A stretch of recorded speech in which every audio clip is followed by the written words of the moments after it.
Hello, dear students.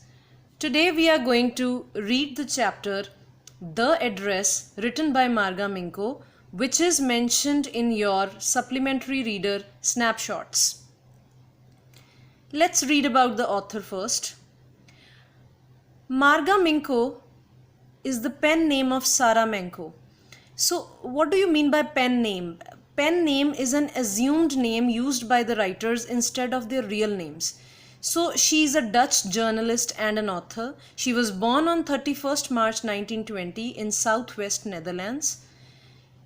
Her literary debut was Bitter Herbs. Literary debut means her first piece of writing was Bitter Herbs, and she wrote that in 1957. And presently she lives in Amsterdam. Now, dear students, the next line is a notable one. Please note it down. That she was the only member of her Jewish family. She was a Jew. She was the only member of her family who escaped being arrested and went into hiding during World War II. Her parents and other 4 siblings were deported to concentration camps set up by Nazis, and none of them returned. And she was the only one to survive.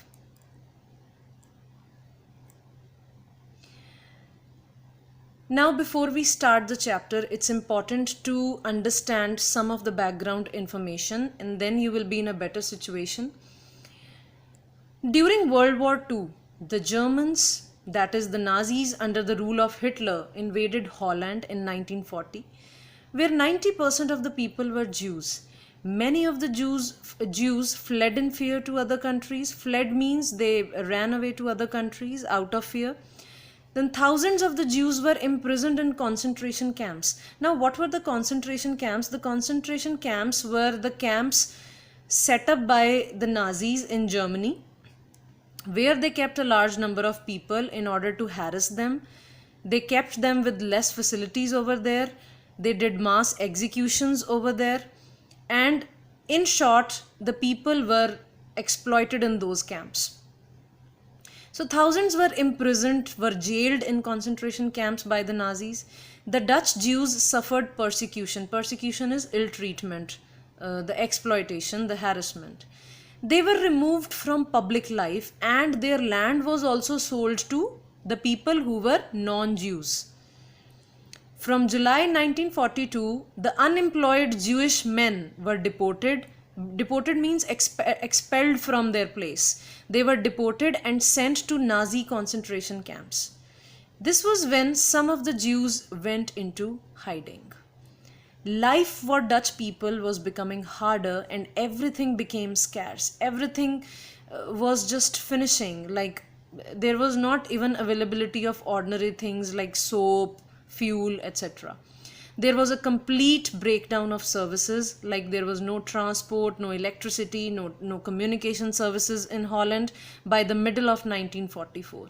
Everything was stopped. Diseases became widespread, thus increasing the death rates. And the author's family, being a Jewish family, also suffered the same exploitation. Let's talk about the theme now. The story is about the human predicament. Predicament means difficult situation, an unpleasant situation.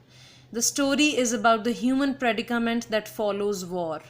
Like what kind of difficulties the people faced after the war was over. It revolves around the theme of crisis, the theme of hard times that we as an individual encounter in our life. War brings destruction, pain, and loss of lives, which affect human beings in various ways. Let's see the characters now. There are total 4 characters in the story. The first one is, of course, the narrator herself, Marga Minko. There is a typo error. Then is Mrs. S, mother of the narrator. Then is Mrs. Dorling, an acquaintance of the narrator's mother. Acquaintance means when you know someone, but someone is not your close friend. Then there is a girl of 15 years old, who is 15 years old. She is the daughter of Mrs. Dorling. Introduction of the chapter. It is about the author's own story, who returns to her native home post war after the war. After suffering many losses, she even loses her mother during this wartime only. Further, it is about how she handles the world alone after going through so much of pain. Upon suffering from further oppression, she realizes a lesson in a tough way. She gets to learn a lesson of life. She comes to realize that nothing is kept in materialistic things, nothing is there in worldly things, and she gives everything up. Thus, the chapter tells us about human pain and self fulfillment. Self fulfillment means fulfillment of one's desires, one's dreams, one's talents, one's capabilities. Then Mrs. S, a Jew, was a rich lady. Mrs. S, as we already discussed, she was the mother of the narrator, whereas Mrs. Dorling was a non Jew. The author, daughter of Mrs. S, had lost her house and her mother during the war, and now she had decided to come back to take her possessions from whom? From Mrs. Dorling, who was an old acquaintance of her mother, whose address was given by her mother years ago. So when she reached the house, the woman treated her with a cold reception. She did not receive her warmly and did not let her come inside the house. So the author decided to go back anyway, and then she met her daughter again, who let her in, and she told her to wait inside. When she saw all the possessions of her mother in front of her, she couldn't connect with them and she decided to leave the house. So this was just a brief overview of the story. Let's see the story in detail now. Narrator's first visit to 46 Marconi Street. Yes, students, you have to memorize this address, 46 Marconi Street. That is the address of Mrs. Dorling. The narrator, standing in front of the door of the house that belonged to Mrs. Dorling, to whom the narrator mothers had given some important articles, some expensive articles of her house before war, and now the narrator wanted to meet the woman in that house. So the narrator went to Mrs. Dorling's house. So Mrs. Dorling was the person to whom her mother had given some important things of her house before war. And now the narrator, after the death of her mother, wanted to meet that woman, wanted to see those things again. So when she knocked the door, a woman opened the door, but the narrator could not recognize her. She could not identify her, but she asked Mrs. Dorling if she knew her. Now Mrs. Dorling showed no sign of recognition. She did not recognize her. She seemed to be pretentious there. Actually, she was pretending not to recognize her. She did not want to recognize her because she was shocked. She was shocked because she thought that the whole family might have perished in the war, but suddenly the Mrs. S daughter came in front of her house, and she came to meet her, and she was surprised at this. She was actually shocked at this thing. So she pretended not to identify her. She pretended not to recognize her, and she refused to talk to the girl. The narrator recognized her mother's green knitted cardigan worn by the lady at that time, but suddenly the narrator got the confirmation that she came to the right address. How did she get the confirmation? She saw the piece of cloth Mrs. Dorling was wearing. It was the green knitted cardigan her mother had also worn. So she recognized that she was the same lady and she had come to the right address. Now the lady feared that she might ask for her mother's belongings. Mrs. Dorling, an old acquaintance of narrator's mother. Now years ago, many years ago, when the war was going on, World War II was going on, the narrator went home for a few days. As I told you earlier that the narrator went into hiding while the war was going on. So once she came back to her home, at that time what happened was her mother had told her about Mrs. Dorling. She happened to be an old acquaintance of the narrator's mother.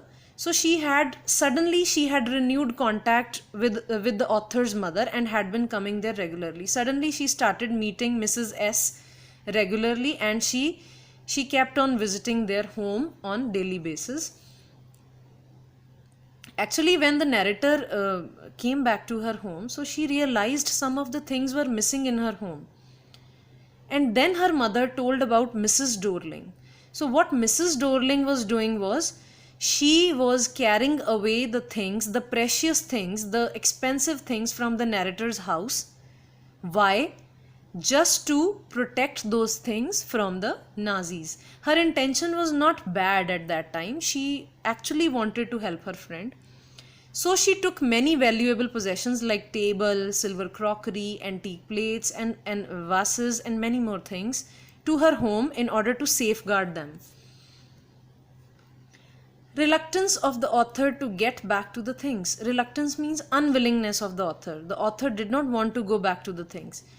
So the author had remembered that address but waited for a long time to go there. But before she had to go there, she waited for a long time. She was a little reluctant to go there. Earlier, she was not interested in her mother's belongings stored at that house, that number 46 Marconi Street. She was afraid of confronting her mother's belongings. She was afraid of facing those things. Why? Because she did not want to upset herself with those old memories of her mother. She did not want to go back into that bad phase of her life when she lost everything in the war. But still, when the things went back to normal after the war, she became anxious about all the possessions and wanted to see them. She wanted to feel and touch them. She wanted to remember them.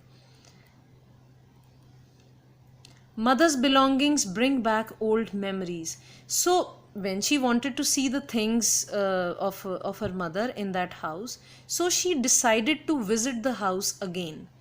So when she visited the house, when she paid a second visit to the house, Mrs. Dorling was not at house. She was not at home, but her daughter was there, and she opened the door for the author. On entering the house, the author found herself in the middle of the things she wanted to see again. She found herself in the midst of all her mother's belongings. But somehow, but somewhere, she was hurt. She was disappointed to see her mother's things arranged in a tasteless way, with the ugly and untidy surroundings. She found herself in a strange atmosphere. She actually knew the place, but she did not know it also. She knew the things placed over there, but the atmosphere was totally unfamiliar. The atmosphere was totally unknown to her. Hanukkah candle holder. Hanukkah is a festival of lights. Hanukkah candle holder, woolen tablecloth with a burn mark, white teapot with a gold border on its lid, antique box for spoons, still life with an apple on the pewter plate, the silver cutlery, all belonged to the author's mother, and they evoked memories of her past. They brought back the memories of her past. Now, the author's final resolution, final determination, final decision. The narrator was actually horrified to see her mother's belongings in an unknown place. All the things of her mother kept there lost the value for her. She felt that the objects were connected to a memory of a time which no longer existed now. So she had no place. She felt that she had no place for them either in her home or in her heart. So she did not want to connect to those things now. So finally she decided, finally she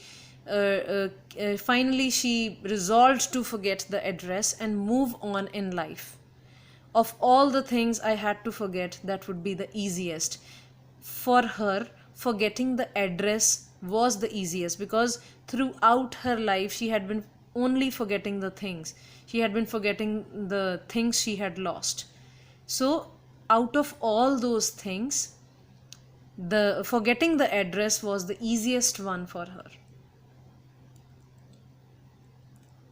So, to sum up, through this chapter, we learn about the complicated emotions of human beings like trust, hope, and betrayal.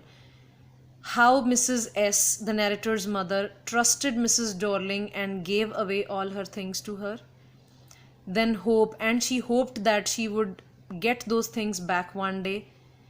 And betrayal, how Mrs. Dorling betrayed the family of the author by using all those things on her own. She became greedy and she wanted to keep all those things with her. And she was also using those things as if they belonged to her. And we also learn about the ill effects of war, the consequences of war, the after effects people have to face. So here are some important word meanings for you people to refer to when you read the chapter. Let me read them quickly. Poignant, painful. Chink is the narrow opening. Fleetingly means for a short time, for a short while. Musty is something which is not fresh, stale. Enamel is a semi-transparent substance that is a type of glass. Jamb is the side post of a window or a doorway. Then is the lugging. Lugging means to carry a heavy object with great effort, to drag a heavy object with great effort. Then crick.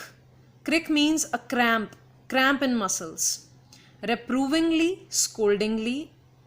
Beckoned, signaled or gestured. Then endured means suffered. Vain is hopeless. Hanukkah is, as I told you in the previous slides also, the Feast of Lights, a Hebrew festival in December. Cumbersome is which is something that is unmanageable, something that is not easy to manage. Middest is middle. Muggy is humid, that is something that is moist. Jingling means ringing.